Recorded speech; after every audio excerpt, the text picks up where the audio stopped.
mukwano ndaba ndi waneno walaipoa. King Saha atuyimbiddemu ka freestyle eside eno.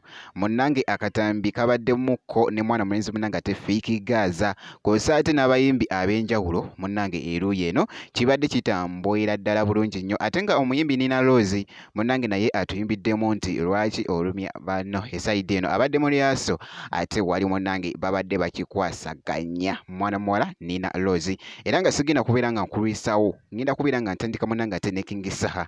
King Saha atuyemu ka freestyle wali akabadde ka trading ennyo wali ku mukutu munnange ate ogwa TikTok kibadde kitambwira ddala bulungi nnyo bambi mwana mwenzi ate wali King Saha abadde akikwasaganya. Katusooke tulabe ate freestyle munnange ate engeri gy'abadde agitambulamuko wali engeri gy'abadde atudde ku beat wali eya Nachakala muganda wange gobadde muzigo mwerere akatambika ako. Nanzonyi wasaze nampere nagiregerabo bamusuuza bampere nze nasigala ku byangendere newamina omutima gonge gwana mbebebe mukwano ndaba ndi waneno walaipoa.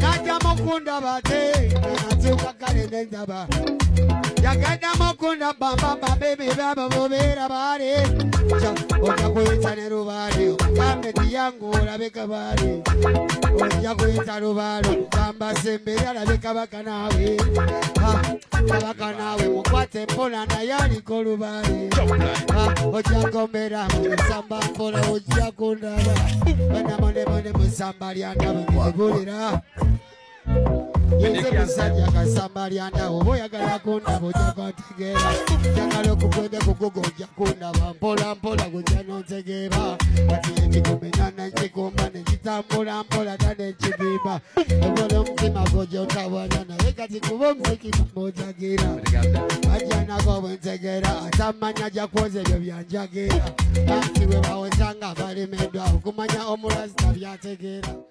Of course naye nga bwekito munnange ate bwekitambudde munnange katambyako akabadde kagetinga nnyo wali viral ate ku mukutu munnange ate gwa TikTok era nga mubaddemu wali ne Fiki Gaza mulengeddeko eside eyo kw'ossa ate munnange ate n'abayimbi abalala era nga bola munnange akatambyako.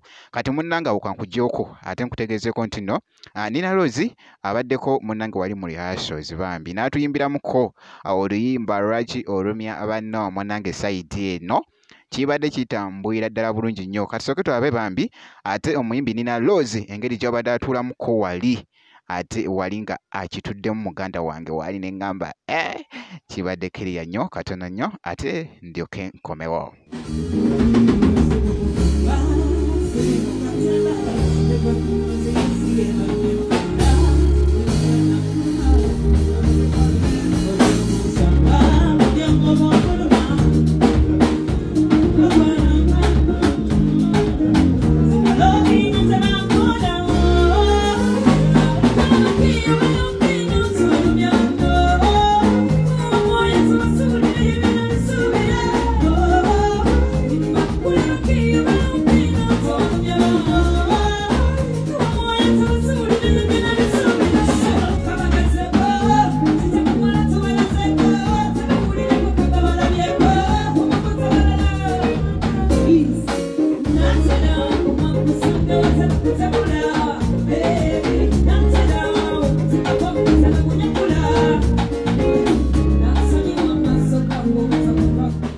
Of course a few moments anti mbeera nkozesa muganda wange era nga ngenda kusaba onkoleyo ekintu kimu osubscribinge obeera nga tonaba n'okulikinga video osharinge ate kibeere nga kitambuye ddala bulungi nnyo ngenda kubeera nga nkomawo ate mu maaso eyo ne video endala.